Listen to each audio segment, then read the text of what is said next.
Alhamdulillahilladzi khalaqal insana 'allamahul bayan. Assalatu wassalamu ala sayyidina Muhammadin wa ala alihi wa sahbihi ajma'in. Rabbi shrah li sadri wa yassir li amri wa hlul 'uqdatam min lisani yafqahu qawli. Amin amma ba'du. Yang saya hormati dan saya muliakan segenap pimpinan DKM Al-Ikhlas di Jatigas, Bapak Ibu jemaah. Ini ada jemaah ibu ada Pak ya? Ada ya. Di mana ibunya? Di belakang masa di ruang pojok. Oh ada adanya. Ya, saya ada ibu yang semakan biasanya, yang ceramah biasanya. Bapak Ibu sekalian, jemaah sholat zuhur Masjid Al-Ihsan Al-Ikhlas di Mimas, di Migas ya, Mimas Mayat, agama ya. Pertama dan paling utama tentu kita bersyukur kepada Allah Subhanahu wa Ta'ala. Kenapa? Karena nikmat, barokah dan juga izin ridho Allah Subhanahu wa Ta'ala yang memperkenankan kita duduk bersimpuh di tempat yang penuh dengan keberkahan ini, insyaallah. Maka sebagai hambanya kita perlu mensyukuri semua itu.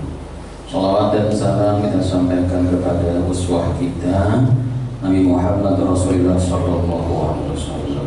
Semoga kita semua bisa meneladani apapun yang datang dari Rasulullah SAW, sebagaimana Allah perintahkan, wa ma atakumur rasulu fakhudhuhu wa ma nahakum anhu fantahu. Apa yang datang dari Rasul ambillah, contohlah, teladanilah. Apa yang dilarang Rasulullah SAW pada kita selaku umatnya, maka kita harus menghindarinya, menjauhinya, atau meninggalkannya. Bapak Ibu sekalian rahimahullah, tentu kita berharap selama kontrak kita di dunia ini masih ada dan Allah masih percaya dengan kita, dengan ditandai Allah masih menitipkan ruh di jasad kita, kita berharap selaku iman, selaku mukmin, selaku muslim adalah dari saat ke saat, hari ke hari, pekan ke pekan, tahun ke tahun, sampai kontrak kita habis di dunia ini dan kita dipanggil Allah Subhanahu wa Ta'ala nantinya, kita tetap istiqomah, tetap konsisten, tetap bisa menjaga iman dan takwa kita kepada Allah Subhanahu wa Ta'ala. Dan insya Allah terus kita rawat iman dan takwa itu, dan semakin bertambah dan bertambah kadarnya dari waktu dan ke waktu sampai finish kita di dunia ini. Amin Allahumma amin. Karena iman takwa itu sebagai apa ya? Sebagai tolak ukur kita di kehidupan dunia dan akhirat ini. Iman dan takwa itu akan menjadi bekal terbaik kita ketika kita menghadap Allah Subhanahu wa Ta'ala. Orang yang beriman, kata Imam Al-Ghazali dalam Ihya itu, ada terpancar dalam dirinya, terpatri dalam jiwa seorang yang beriman itu apa? Perangai, sikap, tutur kata orang-orang yang sobirin. Yang pertama, jadi orang-orang yang mau beriman itu dalam dirinya terpancar perangai, menurut Imam Ghazali ya, bukan menurut saya ya, dalam kitab itu, yaitu adalah orang-orang yang terpancar dalam dirinya sifat apa? Sobirin, orang-orang yang mampu menanamkan dalam dirinya sifat sabar. Ya,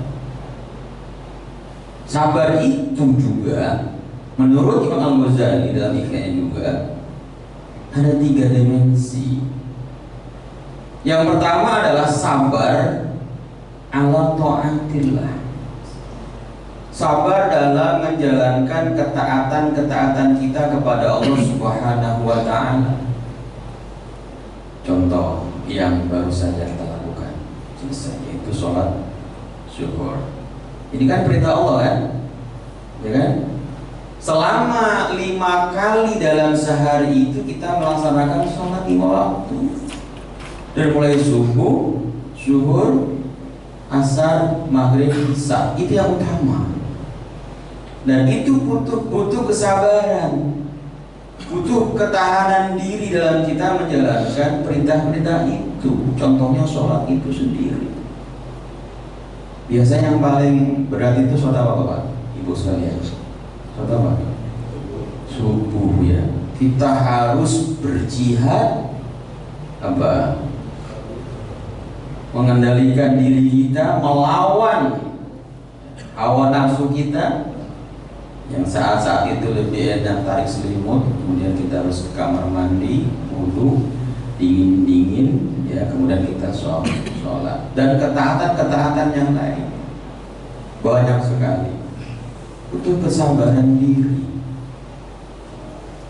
Ketaatan seorang pemimpin dalam memimpin satu lembaganya, menghadapi berbagai macam watak, sikap, dan karakter anak buahnya, itu juga butuh kesabaran.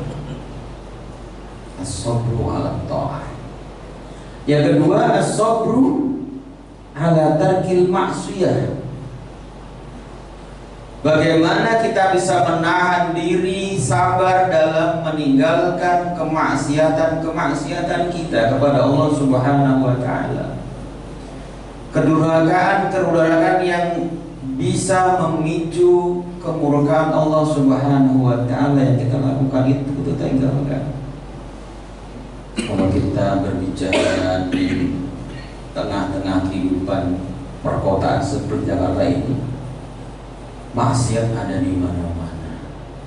Tapi kalau kita mampu menahan untuk tidak berbuat maksiat itu, itulah ciri karakter orang-orang yang beriman.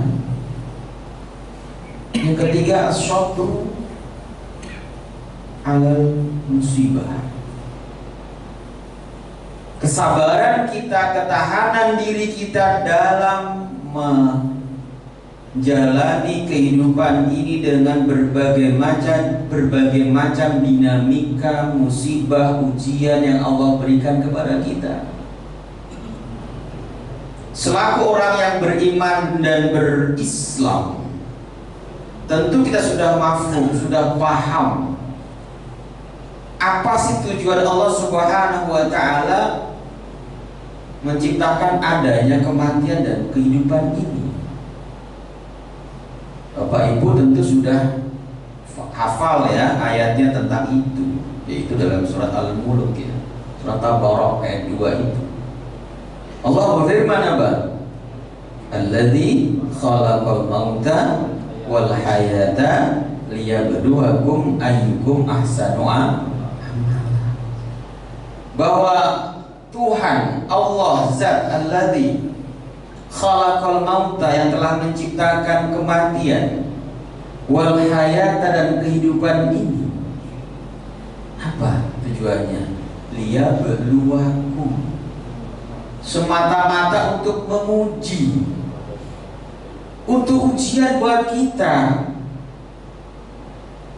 Ayyukum ahsanu amala, siapakah di antara kamu ketika Allah uji dengan berbagai macam ujian itu tidak mengurai kadar ahsanu amala, kebaikan-kebaikan, perbuatan-perbuatan, amal-amal soleh kita. Dan perlu dipahami bahwa musibah, ujian itu bukan sesuatu yang hanya yang sifatnya tidak mengenakan kita. Jangan salah. Kenikmatan, sesuatu yang mengenakan, sesuatu yang menina bobokkan kita, itu juga ujian dari Allah. Terkadang Bapak Ibu sekalian, kita ini berhasil lolos ketika Allah menguji kita dengan ujian yang tidak mengenakan. Betul. Ketika saya pulang dari mudik misalnya, Allah kasih nikmat saya sakit karena capek. Hikmah yang saya dapatkan apa? Dua yang saya dapatkan. Hikmah pertama adalah relasi kita dengan Allah Subhanahu wa Ta'ala terbangun. Oh, saya sadar kemarin saya berangkat itu sehat bugar. Oh, ya. Kita tidak bisa mengandalkan fisik kita saja, tapi ada hak Allah di situ. Ketika Allah ingin menyambut kenikmatan sehat itu, Allah tinggal kun fayakun, jatuh sakit juga. Maka di situ kita ingat Allah. Itu yang pertama. Nikmat kita mengingat Allah itu juga kenikmatan.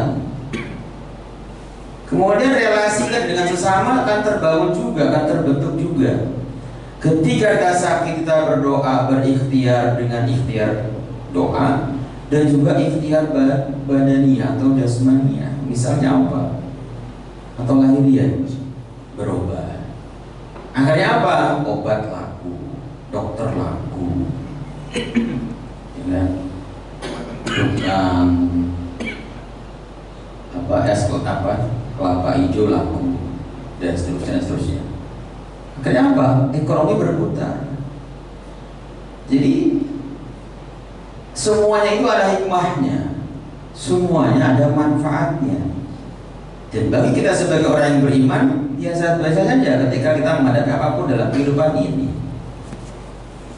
Tidak usah pesimis, tidak usah menyalahkan sana sini. Kita jalani dengan ikhtiar maksimal, baik ikhtiar batiniah maupun ikhtiar lahiriah. Bapak Ibu sekalian yang berbahagia, jadi ujian demi ujian yang kita jalani dalam kehidupan ini, tujuan utamanya adalah ayyukum ahsanu amala, menjadi orang yang berlomba-lomba untuk menjadi yang terbaik di mata Allah Subhanahu wa Ta'ala. Iman itu juga bisa menjadikan orang menjadi orang yang syakirin, orang yang bersyukur, orang yang pandai mensyukuri, berterima kasih terhadap apapun yang Allah berikan dalam kehidupan ini. La in syakartum la azidannakum wa la in kafartum inna adzabi lasyadid. Orang apa kita ini sebagai hamba Allah yang beriman? Ketika kita diuji sakit, Allah balas dengan dihapuskannya dosa-dosa kita. Ketika kita dizolimi, dianiaya orang lain, maka Allah balas, Allah kasih kita, doa kita diijabah olehnya. Ketika kita pandai mensyukuri apapun yang Allah berikan kepada kita, Bapak Ibu sekalian, Allah akan tambah keberkahan dan nikmat itu. Maka enak sekali bagi kita sebagai hamba yang beriman dan bertakwa. Jadilah orang-orang yang bersyukur ketika mendapatkan nikmat dan bersabar ketika mendapatkan ujian atau musibah. Yang kedua adalah mudah-mudahan kita selalu istiqomah dalam bertakwa kepada Allah Subhanahu wa Ta'ala. Wa tazawwadu fa inna khairaz zadi taqwa, bahwa takwa itu adalah bekal yang terbaik bagi kita. Tidak ada yang terbaik kecuali takwa pada Allah Subhanahu wa Ta'ala. Nah, perangai orang-orang yang bertakwa itu yang Allah informasikan dalam Al-Quran adalah alladzina yunfiquna fis sarra'i wad dharra'i. Banyak sekali ayat-ayat yang berbicara tentang ciri-ciri karakteristik orang yang bertakwa dalam Al-Quran. Salah satunya ayat yang saya baca ini. Yang pertama adalah alladzina yunfiquna fis sarra'i wad dharra'i, yaitu orang-orang yang mau menafkahkan, menginfakkan sebagian yang Allah berikan kepada hambanya itu, baik dalam keadaan lapang maupun dalam keadaan sempit, baik dalam keadaan bahagia atau sebaliknya, baik dalam keadaan sukses atau sebaliknya, atau orang-orang yang mau menginfakkan sebagian yang Allah titipkan kepada dia, ya, entah itu harta, entah itu ilmu, entah itu tenaga, apapun potensi yang kita punya itu, kita tidak serta-merta mengakui bahwa itu punya kita mutlak, tidak, tetapi semata-mata titipan Allah Subhanahu wa taala, titipan semua kita ini. Yang ada dalam diri kita ini semua hanya titipan. Ketika Allah Subhanahu wa taala sebagai yang punya ingin mengambil, kita ini tidak punya kekuatan apa-apa, Bapak Ibu sekalian, maka tidak boleh sombong. Apa sih yang kita sombongkan di dunia ini? Kita lahir ke dunia ini nggak bawa apa-apa, telanjang bulan. Kemudian pada saat ini kita punya apa-apa, ya, jangan diakui itu jeripaya kita sendiri, nanti jadi korun-korun modern kita. Korun itu kan apa? Mengakui bahwa semua itu jeripaya dia sendiri, kekayaan hartanya, tidak ada andil Tuhan di situ. Maka Allah tenggelamkan ke dasar bumi, bisa ada. Maka dari korun itu muncul istilah apa? Harta karun, begitu ya. Seperti yang dibor oleh Bapak Ibu sekalian dari harta karun berupa minyaknya itu ya.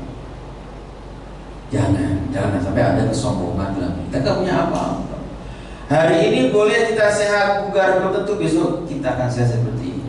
Hari ini kita berkuasa sebagai pimpinan dalam lembaga, dalam kantor dan lain sebagainya, belum tentu kita besok masih kecil. Innama amruhu idza arada syai'an ay yaqula lahu kun fayakun, dalam surat Yasin itu ya. Kalau Allah menghendaki segala sesuatu, Allah tinggal bilang ayyakun. Innama amruhu idza arada syai'an ay yaqula lahu kun fayakun.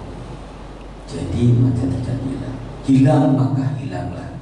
Kalau tidak percaya silakan Bapak Ibu sekalian lihat di masyarakat pribadi ini ya, orang yang tadinya kemarin kaya raya tiba-tiba jatuh miskin, orang yang tadinya itu berkuasa penuh tiba-tiba kekuasaan Allah cabut, orang yang tadinya begini dan lain sebagainya, Allah cabut nikmatnya dan lain sebagainya. Maka ketika Allah memberikan apapun yang Allah berikan, entah harta, entah ilmu, entah jabatan, entah fisik, tenaga, kita harus bisa berbagi dengan siapapun yang membutuhkan ulasan kita itu, baik dalam keadaan lapang maupun dalam keadaan sempit, baik dalam terang-terangan atau sembunyi-sembunyi. Dua-duanya ada baiknya. Terang-terangan memberikan contoh kepada orang supaya orang mengikuti kita. Sedekah, infak, nafkah secara sembunyi-sembunyi juga ada sisi baiknya, yaitu menghilangkan riya, sum'ah, atau mengurangi kadar keikhlasan kita. Jadi itu keadaan sembunyi-sembunyi. Yang kedua apa? Wal kadhiminal ghaidha, orang yang bertakwa itu perangan hidupnya selalu positif. Apa contohnya? Wal kadhiminal ghaidha, bisa menahan, memanage, mengelola emosi. Wal kadhiminal ghaidha, menahan amarah. Maka Rasul pernah bersabda, orang yang kuat itu bukan orang yang secara fisiknya kuat sekali, tapi orang yang kuat adalah orang yang bisa menahan amarah, emosi ketika dia sedang labil emosinya, sedang lagi marah-marahnya, tapi dia bisa mengkang. Itulah orang yang kuat, kata Rasulullah SAW. Nah, tafsir luasnya adalah bagaimana dalam kehidupan ini kita bisa memanage ego kita, emosi kita, nafsu kita menuju ke hal-hal yang baik. Allah Subhanahu wa taala berikan kita kepercayaan sebagai khalifah fil ardh. Tugas kita banyak sekali di dunia ini. Ya. Salah satunya adalah bagaimana kita sebagai khalifah, sebagai pengemban amanah di muka bumi Allah Subhanahu wa taala ini bisa menjadi pengelola punya Allah yang baik di mata Allah Subhanahu wa taala. Yang diperintahkan Allah Subhanahu wa taala mengelola, melestarikan, merawat dunia Allah ini. Jangan merusaknya. Wala tufsidu fil ardi ba'da islahiha, kata Allah. Jangan kau rusak bumiku setelah aku demikian tata keseimbangannya, kata Allah. Dan kau rusak dengan apa? Dengan, mohon maaf, mengeksploitasi, mengeksplor hasil bumi dengan semau-maunya, tanpa mengikuti aturan-aturan yang memang jelas dan untuk menjaga keseimbangan bumi ini. Kalau kami, mohon maaf, di Kementerian Agama itu ada konsep ekoteologi, Bapak Ibu sekalian. Eko itu lingkungan hidup, teologi itu iman atau agama. Maknanya apa? Bagaimana semua penganut agama yang diakui di negara kita ini mempunyai tanggung jawab yang sama tentang isu-isu lingkungan hidup. Ya, belum lama ini pada H+1 hari kedua Lebaran, saya itu sama keluarga jalan-jalan ke Ancol. Nah, sebenarnya saya naik perahu tuh ke tengah laut. Sangat-sangat miris Bapak Ibu sekalian dengan lingkungan kita. Sampah-sampah plastik itu, ya, itu banyak sekali di perairan Ancol itu. Sampai baling-baling perahu yang saya naikin itu kelibet itu, Pak, sampah plastik itu, sehingga macet, tidak mau muter, sehingga diangkat. Nah, perahu-perahu tradisional banget ya, perahu itu untuk ke tengah laut itu.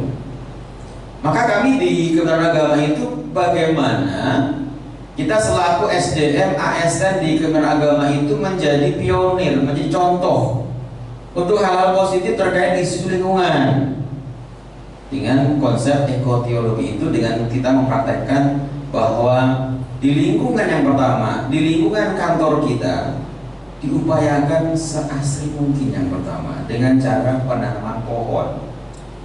Itu salah satu bentuk ikhtiar kita. Kemudian yang kedua, di ruangan kantor kita, sebelum kita melayani masyarakat, sebelum masyarakat yang kita layani itu masuk ke ruangan kita, ya, upayakan harus clean, bersih.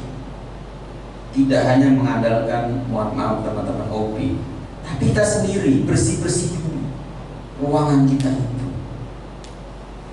Supaya apa? Ketika nanti masyarakat itu masuk ke ruangan kita, karena saya penyuluh. Penyuluh itu kan bagian bimbingan masyarakat. Ya, semua agama ada penyuluhnya. Ya, penyuluh agama Islam kantornya di KUA. Penyuluh agama-agama yang lain paling bawah kantornya di Kementerian Agama tingkat kabupaten kota. Ya. Tapi dia menyebar, fungsional dia kayak kita. Kita ada pelayanan di kantor, juga ada pelayanan di seperti ini, keliling rumah sakit, majelis taklim, masjid-masjid, mushola, instansi-instansi pemerintah dan lain sebagainya. Nah, ketika masyarakat yang kita layani itu masuk ke kantor kita, melihat suasana kantor yang bersih, ikhtiar itu kita, ikhtiar. Kita berdoa mudah-mudahan akan mengilhami, menginspirasi masyarakat itu ketika dia pulang ke rumahnya, ke kantornya, ke lingkungannya, itu akan ditularkan. Oh, tadi di sana itu kantornya seperti ini, bersih. Yuk bisa dong lingkungan RT kita bersih dari sampah. Yuk kita bersih lingkungan keluarga kita, bersih dari hal-hal yang bisa mengotori lingkungan. Itu tujuan kita. Bisa ada multi efek. Ya. Jadi kita sebagai umat Islam harus menjadi mayoritas, sebagai umat mayoritas bisa menjadi contoh pertama bagi masyarakat. Karena saat ini yang menjadi isu yang paling perhatikan adalah isu lingkungan, Pak. Di mana-mana itu sampah bertumpah. Ketika kita jalan pulang ke rumah, di kanan kiri jalan itu banyak sekali tumpukan sampah-sampah liar, dan itu sangat prihatin. Dan kita berharap Bapak-bapak yang usia udah 50 tahun seperti saya ini berharap bisa kembali zaman dulu lagi itu, di mana sampah-sampah yang susah terurai itu jarang dipakai zaman dulu, Bapak Ibu. Zaman saya kecil itu apa-apa pakai sesuatu yang alami, yang mudah terurai. Misalnya bungkus nasi, zaman saya dulu itu bungkus nasi apa? Daun jati, daun pisang, sehingga mudah terurai. Sekarang mohon maaf, semuanya mohon maaf serba apa? Serba plastik, dan plastik itu kan susah terurai ya. Dan perlu berpuluh-puluh tahun, bahkan mungkin beratus tahun untuk supaya bisa terurai. Maka sekarang ada teknologi plastik yang gampang terurai lagi dengan kemajuan teknologi sekarang ini, kemajuan teknologi, dan mudah-mudahan itu bisa berhasil. Ya. Wal kadhimin ghaidha, bisa mengekang kemauan hawa nafsu, kemauan hal-hal negatif dalam diri kita. Dan yang terakhir, karakter seorang yang bertakwa itu adalah wal afina. Masih dalam suasana Syawal, marilah kita menjadi orang-orang yang pemaaf, mau memaafkan dan mau minta maaf. Ketika kita berbuat salah, langsung kita minta maaf pada yang bersangkutan. Ketika ada orang minta maaf pada kita karena mereka merasa berbuat salah dengan kita, maka kita tidak boleh angkuh dan sombong tidak memaafkannya. Itu bukan orang bertakwa. Orang yang bertakwa itu harus selalu memaafkan dan minta maaf, baik diminta pun tidak. Wal afina 'anil nas. Dan pada akhirnya, mari kita mengamalkan ijazah doa yang diberikan oleh Rasulullah SAW kepada sahabatnya, yaitu Abu Umamah. Ketika Rasulullah SAW mendapati Abu Umamah itu duduk di dalam masjid di luar waktu sholat, beliau heran, maka beliau mendatangi sahabat yang itu. Wahai Umamah, tidak seperti biasanya engkau berada di dalam masjid di luar waktu sholat, dan saya lihat kamu seperti orang bingung, seperti orang yang gundah gulana, gelisah, tidak tenang. Apa jawab Abu Umamah dalam sebuah hadis yang diriwayatkan oleh Abu Dawud itu? Betul ya Rasul, saat ini jiwa saya lagi gak tenang, saat ini hidup saya lagi gak baik-baik saja. Kata Rasul apa? Apa yang membuat kamu menjadi tidak tenang dalam kehidupan ini? Padahal Allah Subhanahu wa Ta'ala sudah memberikan segala galanya buat kamu. Iya Rasul, yang membuat gundah gulana ada berbagai macam permasalahan, yaitu salah adalah saya lagi terlilit utang ya Rasul. Oh gitu. Baik Abu Umamah, sebagai sahabatmu, tentu saya tidak tega membiarkan engkau dalam keadaan seperti itu. Kata Rasul, apa? Apakah kamu mau saya kasih ijazah doa yang ketika kamu baca di waktu pagi dan siang kamu akan terhindar dari hal-hal negatif? Salah satunya adalah terlilit utang itu. Kata Abu Umamah, tentu saja mau ya Rasul. Oke, bacalah doa ini di waktu pagi dan di waktu sore. Insya Allah kamu akan terhindar dari aura-aura negatif kehidupan yang akan melihat. Nah, pesan khusus asbabul wurud hadis ini kan untuk Abu Umamah, tapi pesan umumnya adalah untuk kita selaku umat Nabi Muhammad, karena rujukan kita hadis Nabi, Quran dan hadis. Maka tidak ada salah juga kita mempraktekannya. Baca pagi dan sore, bila perlu tiap habis sholat. Apa ijazah doa yang diberikan Rasulullah pada Umar itu? Yaitu ada doanya adalah Allahumma inni a'udzubika minal hammi wal hazani, wa a'udzubika minal ajzi wal kasali, wa a'udzubika minal jubni wal bukhli, wa a'udzubika min ghalabatid daini wa qahrir rijal, Mungkin Bapak Ibu sekarang udah hafal tuh doa itu ya. Tinggal diamalkan saja, dihafalkan. Apa artinya? Allahumma ya Allah inni a'udzubika, sungguhnya aku berlindung kepadamu dari apa? Minal hammi, dari sifat gundah gulana, gelisah. Hilangkan ya Rasul ya Allah. Wal hazan, dan kesedihan yang berlarut-larut. Kalau kita bicara gelisah, sedih, semua pasti kita ada dalam diri kita. Tapi jangan sampai itu membuat kita berlarut-larut. Rasulullah aja pernah sedih ketika ditinggalkan istri tercintanya Khadijah dan pamannya betul mensupport dakwah beliau sehingga terkenal dengan nama Amul Husni, tahun kesedihan. Ya. Wa a'udzubika minal ajzi wal kasal, ya Allah hindarkanlah, jauhkanlah, lindungilah aku dari apa? Dari sifat lemah, baik fisik maupun mental. Berilah aku kekuatan ya Allah dalam hidup ini supaya aku kuat fisikku, ilmuku maupun hatiku, jiwa lemah. Wal kasali, dan jauhkanlah aku dari sifat malas yang bisa merusak masa depanku. Padahal Allah sudah kasih potensi, tapi karena pola pikir mindset kita sehingga kita menjadi orang yang pemalas, maka apa yang kita inginkan dan kita cita-citakan itu tidak terwujud. Bukan karena semata-mata karena Allah, tapi kita tidak mau berbuat yang maksimal karena kita malas. Wa a'udzubika minal jubni, dan ya Allah aku berlindung kepadamu dari sifat pengecut, ragu-ragu, tidak tegas ya Allah.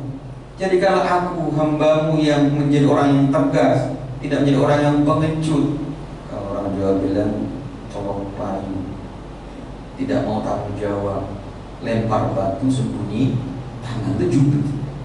Mudah-mudahan kita dari situ. Wal bukhli, jadi orang yang pelit medit, baik dari segi apapun itu. Padahal tadi Allah menyatakan kalau kita menjadi orang bertakwa harus tidak boleh medit. Ya. Dengan berbagai macam yang Allah berikan di kepada kita, baik ilmu, tenaga, dan harta. Wa a'udzubika minal ghalabatid dain wa qahrir rijal. Karena persaingan hidup ini kemudian kita gelap mata, kita pinjam sana, pinjam sini untuk menuruti kemauan-kemauan ego kita, nafsu kita, sehingga kita terperdaya oleh zaman sekarang ini. Mohon maaf, banyak sekali yang menawarkan pinjaman-pinjaman di HP kita. Hati-hati ya, jangan sampai kita sama klik.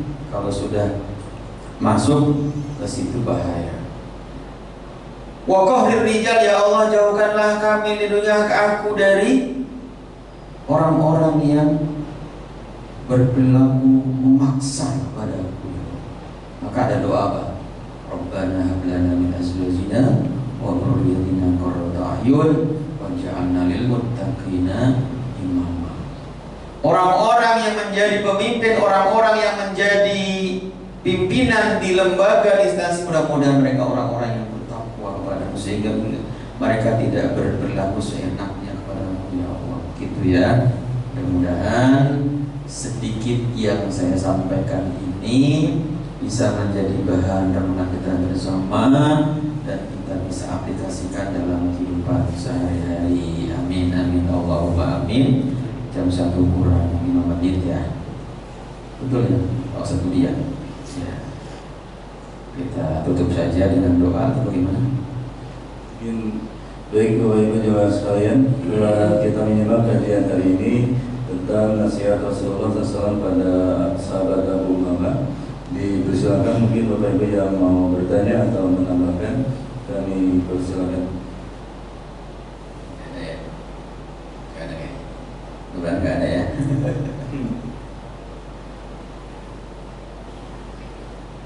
Ya ada topik kayaknya. Kalau memang gak ada, kita tutup dengan doa ya. Dengan doa, dan masih ada waktu untuk istirahat bagi Bapak Ibu yang melaksanakan sunnah, puasa sunnah hari ini ya. sebelum kembali masuk kantor lagi. Al-Fatihah.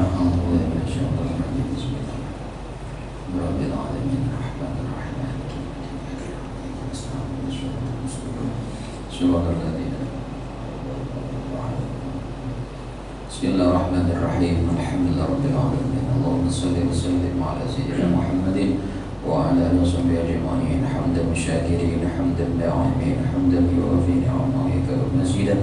Ya Rabbana lakal hamdu laka syukrun ma yanbaghi li jalali wajhika wa li 'azimi sultanika. Allahumma a'inna ala dhikrika wa shukrika wa husni ibadatik. Allahumma iftah qulubana futuhal 'arifin waj'alna min ibadika as-salihin. Allahumma arzuqna man nabiyyin wa khutbal mursalin wa ila malaikatil muqarrabin bi rahmatika ya arhamar rahimin. Allahumma ya wali ya hamid ya mudi ya rahim ya wadud aghnina bi halalika an haram wa tarakal ma'subana min syawab. اغفر لنا ذنوبنا ولوالدينا وارحمنا كما ربنا صغارا. اللهم اغفر لنا ذنوبنا ولاخواننا الذين سبقونا بالايمان ولا تجعل في قلوبنا غلا للذين امنوا ربنا انك رؤوف رحيم. ربنا يا ربنا اجعل جمعنا هذا جمعا مرحوما وتفرقا بعد تفرقا معصوما. ربنا اغفر لنا ديننا الذي يشمل امرنا ووسعنا دنيانا التي فيها معاشنا ووسعنا آخرتنا التي لا يمعدنا واجعل حياة زيادة لنا في كل خير والموت راحة من كل شر. ربنا ظلمنا أنفسنا وإن لم تغفر لنا وترحمنا لنكن خاسرين. ربنا حق وارزقنا اتباعه ولا تجعل اجتنابه. ربنا آتنا في الدنيا حسنة وفي الآخرة حسنة وقنا عذاب النار. وصلى الله على سيدنا محمد النبي الأمي وعلى آله وصحبه وسلم. سبحان ربك رب العزة عما يصفون وسلام المرسلين والحمد لله رب العالمين. Demikian yang dapat kami sampaikan. Kurang lebih maaf, mohon maaf kita mentari. Assalamualaikum warahmatullahi wabarakatuh. Waalaikumsalam warahmatullahi wabarakatuh. Alhamdulillah, terima kasih kepada Ustaz Duri Ahmad Jalari dalam pemaparan kajian siang ini. Mudah-mudahan ada manfaatnya. Dan untuk Senin besok kita bertemu dengan Profesor Hamdani Anwar MA dengan tema istiqomahnya iman dan hikmahnya. Terima kasih. Assalamualaikum warahmatullahi wabarakatuh.